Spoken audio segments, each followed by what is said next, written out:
आज इस वीडियो का जो टॉपिक है वो है फायर इंश्योरेंस। फायर इंश्योरेंस क्या होता है, इसका मीनिंग क्या है और इसके फीचर्स क्या हैं, इसका स्कोप क्या है कि फायर इंश्योरेंस के एरिया में हम क्या क्या कवर करते हैं। तो आज इस वीडियो लेक्चर के थ्रू मैं आपको समझाऊंगी।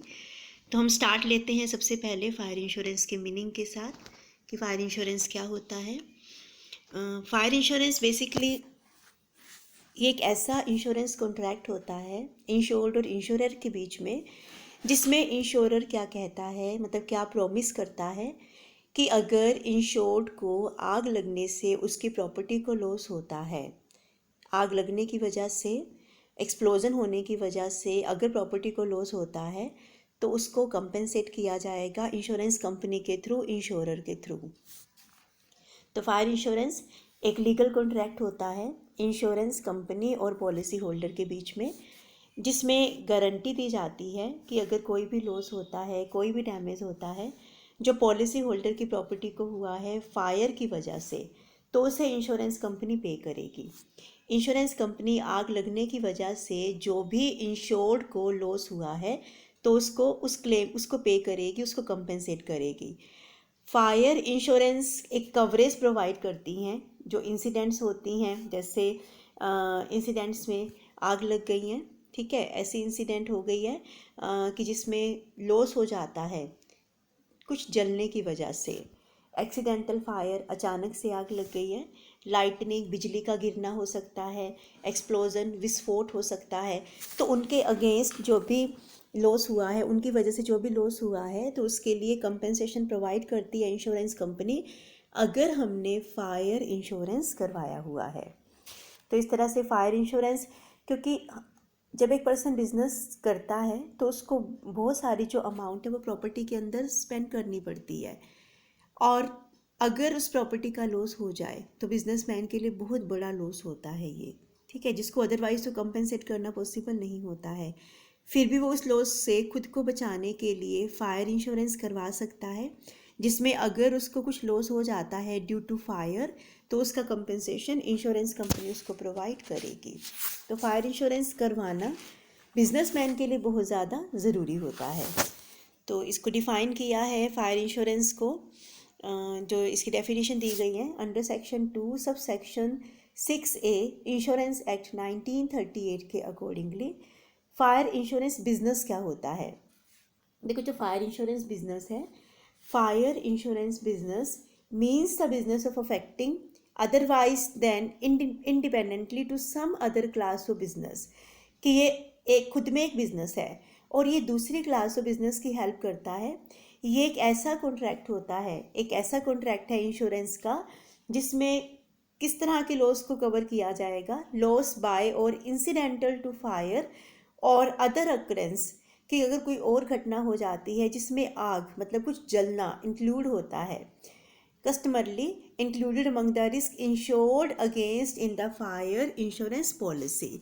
फायर इंश्योरेंस पॉलिसी के अंदर जो भी इंसिडेंटल रिस्क की बात हुई है, जो भी आग लगने की बात हुई है, तो वह सब फायर इंश्योरेंस बिजनेस के अंदर इंक्लूड होती हैं। तो फायर इंश्योरेंस बिजनेस बेसिकली खुद में एक बिजनेस है और ये दूसरे बिजनेसमैन की हेल्प करता है, दूसरे बिजनेसमैन को प्रोटेक्शन प्रोवाइड करता है एज पर कॉन्ट्रैक्ट। आग लगने की वजह से या टर्म्स एंड कंडीशंस के अंदर जो भी रीज़न लिखा जाता है, मतलब आग लगना, जलना, विस्फोट होना, लाइटनिंग, बिजली का गिरना, तो इनमें से कोई भी रीज़न हो सकता है, तो उनके अगेंस्ट उनको क्लेम देता है इंश्योरेंस कंपनी, उनको उस डैमेज को कवर करती है। तो बहुत इम्पोर्टेंट रोल प्ले करता है फायर इंश्योरेंस बिजनेस।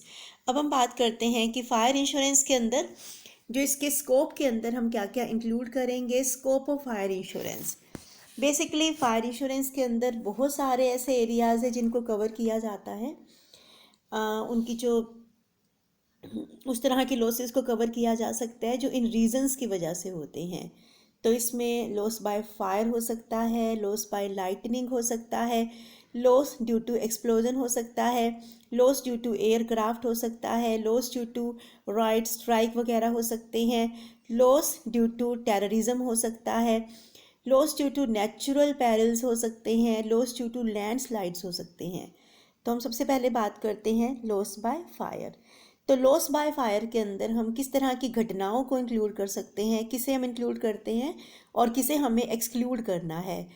तो अगर हम लॉस बाय फायर की बात करें तो दो रिक्वायरमेंट्स को कंप्लाई करना रिक्वायर्ड होता है, दो रिक्वायरमेंट्स को पूरा करना ज़रूरी होता है।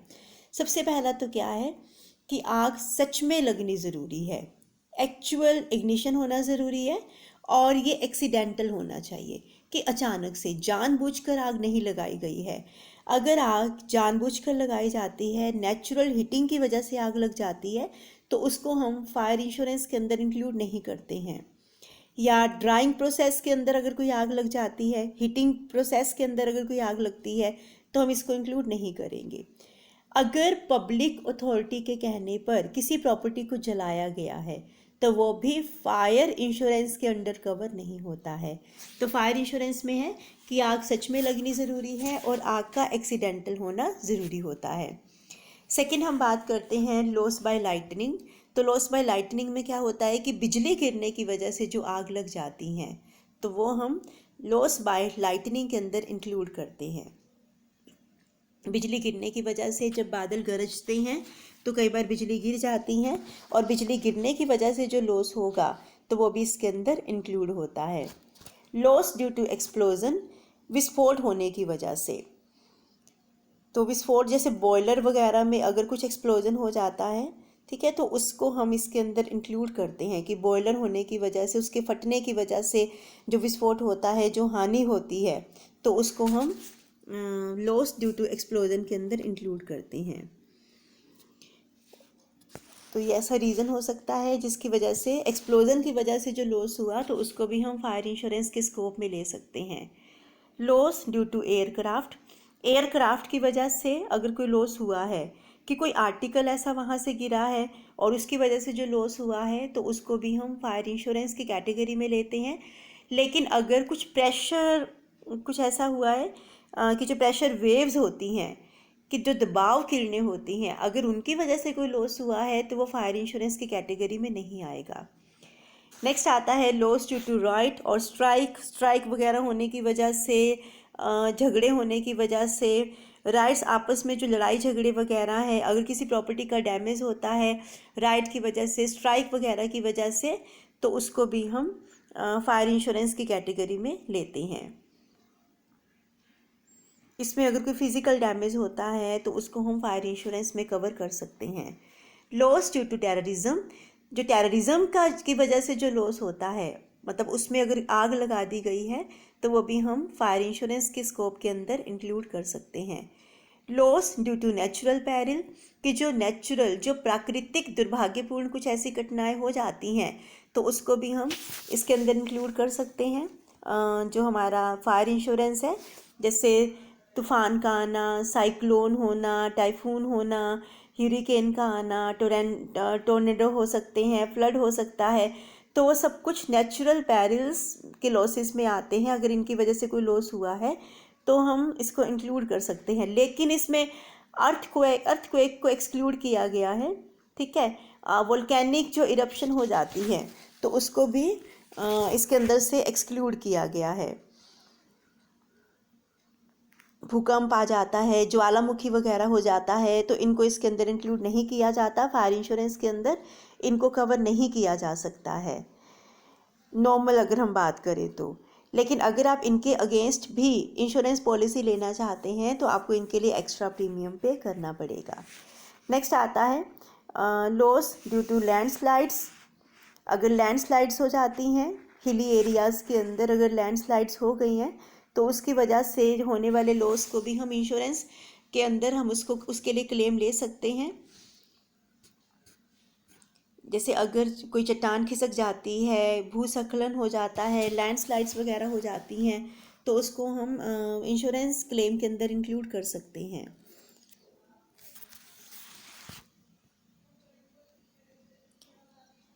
झाड़ियों में आग लगने की वजह से, अगर मिसाइल जांच वगैरह होती हैं, देन इसके अलावा अगर कोई छिड़काव वाली मशीन से कोई लीकेज वगैरह हो गई है, पानी के टैंक के पाइप अगर फटने की वजह से लॉस हुआ है, तो ये सब के सब इंश्योरेंस क्लेम के अंदर इंक्लूड हो सकते हैं। फायर इंश्योरेंस के अंदर हम इनको कवर कर सकते हैं। तो ये कुछ ऐसे एरियाज़ हैं जिनको फायर इंश्योरेंस के स्कोप के अंदर कवर किया जाता है। अब हम बात करते हैं characteristics of fire insurance contract की। फायर इंश्योरेंस कॉन्ट्रैक्ट की क्या क्या फ़ीचर हो सकती है, तो उसको हम अब पढ़ेंगे, उसको समझेंगे कि फायर इंश्योरेंस में कौन कौन सी फ़ीचर्स है जिनको इंक्लूड किया जा सकता है। सबसे पहले जो फायर इंश्योरेंस कॉन्ट्रैक्ट होता है वो कॉन्ट्रैक्ट ऑफ इंडेमनिटी का है, ठीक है। सेकंड है अटमोस्ट गुड फेथ होना ज़रूरी है। थर्ड आता है insurable interest, specified period, proximate cause, और कुछ और फीचर्स हैं जो हम अपनी नेक्स्ट स्लाइड के अंदर पढ़ेंगे। तो सबसे पहले हम बात करते हैं कॉन्ट्रैक्ट ऑफ इंडेमनिटी। देखो, जो फायर इंश्योरेंस का जो कॉन्ट्रैक्ट होता है वो इंडेमनिटी का कॉन्ट्रैक्ट होता है, क्षतिपूर्ति का एक अनुबंध होता है। इसमें जो इंश्योरर होता है उसको सिर्फ, मतलब इंश्योर्ड को सिर्फ वही अमाउंट पे करनी होती है जितना उसका एक्चुअल लॉस हुआ है, और एक्चुअल लॉस से ज़्यादा इंश्योरर इंश्योर्ड को पे नहीं करेगा, ठीक है, उससे ज़्यादा पे नहीं कर सकता है। तो इंडेमनीफाई में होगा कि जितनी भी क्षतिपूर्ति हुई है, जितनी भी क्षति हुई है, सिर्फ उसी की पूर्ति की जाती है, सिर्फ उसी को ही कंपेंसेट किया जाता है, उससे ज़्यादा अमाउंट पे नहीं की जाती है। सेकेंड जो फीचर आती है वो है अटमोस्ट गुड फेथ, कि जो ये फायर इंश्योरेंस का कॉन्ट्रैक्ट होता है वो आपस में अच्छे, मतलब एक कॉन्फिडेंस के ऊपर बेस्ड होता है, आपस में विश्वास का होना ज़रूरी है कि इंश्योरर और इंश्योर्ड दोनों को कॉन्ट्रैक्ट के टाइम सारी चीज़ों को क्लैरिफाई करना होता है, सब कुछ डिस्क्लोज करना होता है। अगर इंश्योरर या इंश्योर्ड कुछ भी एक दूसरे से छुपाते हैं तो इस तरह के कॉन्ट्रैक्ट को वैलिड नहीं माना जाता है। इंटरेस्ट, जो पर्सन पॉलिसी ले रहा है, जो पॉलिसी होल्डर है, जिस प्रॉपर्टी के लिए वो पॉलिसी ले रहा है, तो उसके अंदर उसका खुद का इंटरेस्ट होना ज़रूरी है।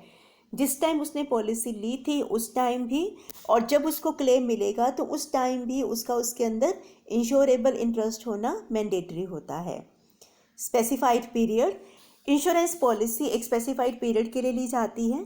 इसका जो नॉर्मल जो टाइम ड्यूरेशन होता है वो 1 ईयर का होता है। इसके बाद अगर हम फायर इंश्योरेंस दोबारा कंटिन्यू करना चाहते हैं तो हमें इस पॉलिसी को रिन्यू करवाना ज़रूरी होता है, तभी हम उस पॉलिसी का बेनिफिट ले सकते हैं।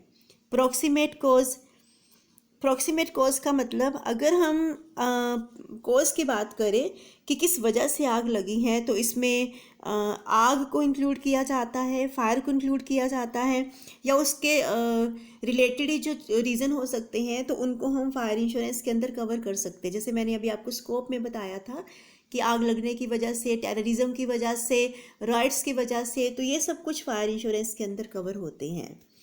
नेक्स्ट कुछ और फीचर हो सकती हैं फायर इंश्योरेंस की, जिसमें है सबसे पहला कॉन्ट्रैक्ट विद सेवरल इंश्योरेंस, कि अगर हम कॉन्ट्रैक्ट करवाते हैं तो हम बहुत सारे इंश्योरर से कॉन्ट्रैक्ट करवा सकते हैं। बहुत सारे इंश्योरेंस से पॉलिसी एक ही प्रॉपर्टी के लिए बहुत सारे इंश्योरर से कॉन्ट्रैक्ट किया जा सकता है, लेकिन जब क्लेम मिलेगा तो सबके सब हमें क्लेम नहीं देंगे, तो सब में से कोई एक हमें क्लेम पे कर सकता है, और बाकी सबको, जो उस पर्सन ने हमें क्लेम पे किया है, जिस इंश्योरर ने हमें क्लेम पे किया है, तो प्रोपोर्शनेटली उनको अमाउंट इंश्योरर को पे करनी पड़ेगी। नेक्स्ट आता है surrender value. Fire insurance contract में कोई भी सरेंडर वैल्यू नहीं होती है, ठीक है। हमने 1 ईयर के लिए कॉन्ट्रैक्ट ले लिया है, अगर आप पॉलिसी को 1 ईयर के बाद आप रिन्यू नहीं कराते हो तो आपको किसी भी तरह का क्लेम पे नहीं किया जाएगा, इसकी कोई भी सरेंडर वैल्यू नहीं होती है। डेलिब्रेट एक्ट, अगर जानबूझकर आग लगाई गई है तो उसको किसी भी तरह का क्लेम नहीं मिलेगा, इसको इंश्योरेंस के अंदर कवर नहीं किया जाता है। एक्सक्लूजन, क्या क्या एक्सक्लूड किया जाएगा, जैसे अगर कोई झगड़ा हो जाता है तो उसकी वजह से अगर कोई आग लग जाती है तो इसको इसके अंदर इंक्लूड नहीं किया जाता। असाइनमेंट, जो ये पॉलिसी होती है, फायर इंश्योरेंस पॉलिसी है, इसको असाइन किया जाता है, लेकिन अगर इंश्योरर उसको बोलता है, इंश्योरर उसको नोटिस देता है असाइनमेंट को कैंसिल करने के लिए, तो इंश्योर्ड को उस असाइनमेंट को कैंसिल करना पड़ेगा। एडवांस प्रीमियम, जब हम इंश्योरेंस कॉन्ट्रैक्ट लेते हैं तो हमें साथ के साथ ही, मतलब स्टार्टिंग में ही हमें पूरी की पूरी प्रीमियम के अमाउंट को पे किया जाता है। जब तक हम पूरा प्रीमियम पे नहीं करते हैं तब तक कॉन्ट्रैक्ट को पूरा नहीं माना जाता।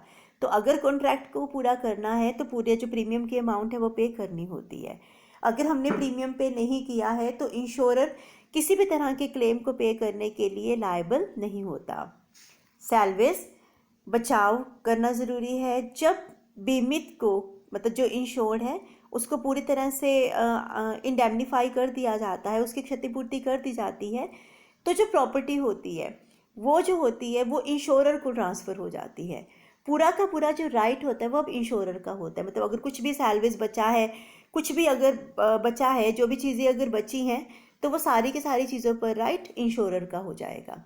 तो इंश्योरर उस सैल्वेज को बेचकर, उस रेजिडुअल को बेचकर जो अमाउंट अगर उसको मिलती है तो उसके ऊपर पूरा जो राइट होगा, पूरा जो हक होगा वो इंश्योरर का होगा। इंश्योर्ड का उस प्रॉपर्टी के ऊपर अब कोई राइट नहीं रहेगा। जो भी लॉस हुआ है, जो भी सैल्वेज बचा है, जो भी रेजिडुअल बचा है, तो उसके ऊपर इंश्योर्ड का किसी भी तरह का हक नहीं होगा, कोई भी राइट नहीं होगा। तो ये था फायर इंश्योरेंस क्या होता है, इसकी फीचर्स क्या हैं और फायर इंश्योरेंस के अंदर हम क्या क्या इंक्लूड कर सकते हैं। आई होप आपको ये टॉपिक समझ में आया होगा। Thank you for watching the video.